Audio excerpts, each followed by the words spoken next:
আসসালামু আলাইকুম রহমতুল্লাহ। প্রিয় শ্রোতা মণ্ডলী, আজকে আমরা আলোচনা করব জাহান্নামের আগুন, জাহান্নাম, অগ্নিখণ্ড। কোরআন থেকে কিছু অংশ বিশেষ আমরা আলোচনা করব জাহান্নাম বিষয়ে।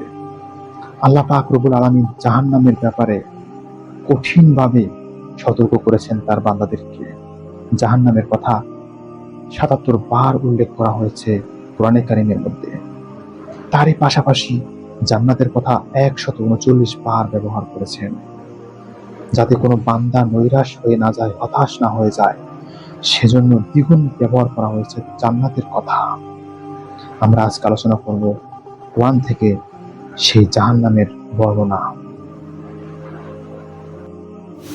কোরআনে কারিমে আল্লাহ রাব্বুল আলামিন বলেন, فَإِن لَّمْ تَفْعَلُوا وَلَن تَفْعَلُوا فَاتَّقُوا النَّارَ الَّتِي وَقُودُهَا النَّاسُ وَالْحِجَارَةُ أُعِدَّتْ لِلْكَافِرِينَ।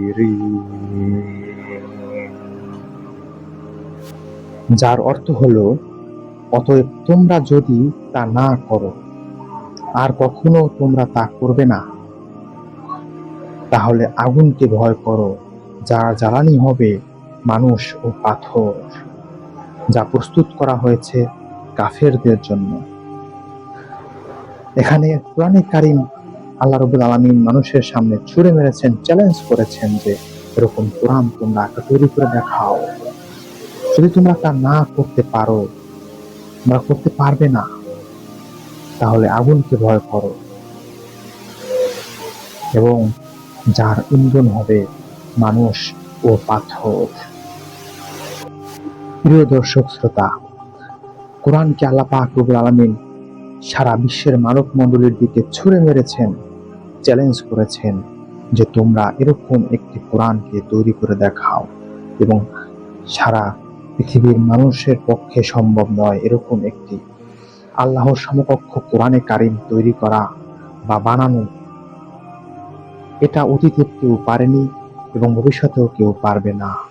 লা রাইবা ফিহ, এই কোরআনের মধ্যে কোনো সন্দেহ নাই, সন্দেহের কোনো অবকাশ নেই। অন্যত্র আল্লাহ পাক রব্বুল আলামিন বলেছেন, ওয়াল্লাযীনা কাফারু ওয়া কাযযাবু বিআয়াতিনা উলাইকা আসহাবুন নার হুম ফিহা খালিদুন। যার অর্থ হলো, আর যারা কুফরি করেছে এবং আমার আয়াত সমূহকে অস্বীকার করেছে, তারাই আগুনের অধিবাসী, তারা সেখানকার স্থায়ী হবে। যারা আল্লাহ রাব্বুল আলামিনের আয়াতকে অস্বীকার করেছে, কোরআনকে যারা অস্বীকার করেছে, তারা স্থায়ীভাবে জাহান্নামী হবে, যারা চিরকাল জাহান্নামের মধ্যে থাকবে। আল্লাহ পাক মানুষকে প্রতিবার এই আহ্বান করে ডেকেছেন। রাসূল কারীম সাল্লাল্লাহু আলাইহি সাল্লামের মাধ্যমে তিনি আহ্বান করেছেন গোটা বিশ্বের মানব মণ্ডলীকে। নিশ্চয়ই আল্লাহ রাব্বুল আলামিন রাসূল কারীম সাল্লাল্লাহু আলাইহি ওয়াসাল্লামকে রাসূল ও নবী হিসেবে প্রেরণ করেছেন। তিনি সত্য এবং সুসংবাদদাতা। তিনি পৃথিবীর মানব মণ্ডলীকে সত্যের পথে দাওয়াত দিয়েছেন, কোরআনের প্রতি মানুষকে আহ্বান করেছেন, যেই কোরআন ছিল, আছে এবং কিয়ামত পর্যন্ত থাকবে, চিরন্তন সত্য। এবং এই কোরআনই পৃথিবীর মানুষকে কল্যাণের দিকে আনতে পারবে, এর বিকল্প কিছু নেই।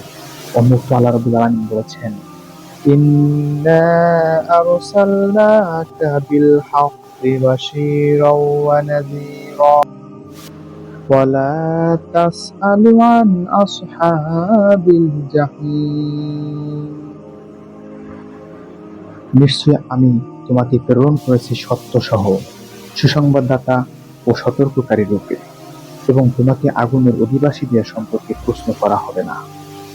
সুতরাং রাসূল কারীম সাল্লাল্লাহু আলাইহি ওয়াসাল্লামকে আল্লাহ রাব্বুল আলামিন সতর্ককারী রূপে প্রেরণ করেছেন মানুষের মাঝে, এবং তিনি সুসংবাদদাতা, ভালো এবং খারাপের পার্থক্যকারী।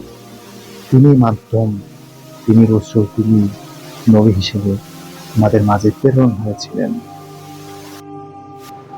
সুতরাং এখানে রাসূল কারীম সাল্লাল্লাহু আলাইহি সাল্লামকে আল্লাহ পাক রব্বুল আলামিন সেই দিন জাহান্নামীদের ব্যাপারে কোনো প্রশ্ন করবেন না, কারণ তিনি সকলকেই দাওয়াত দিয়েছেন, কোরআনের প্রতি আহ্বান করেছেন, জান্নাত জাহান্নামের মধ্যে পার্থক্য সৃষ্টি করে দিয়েছেন।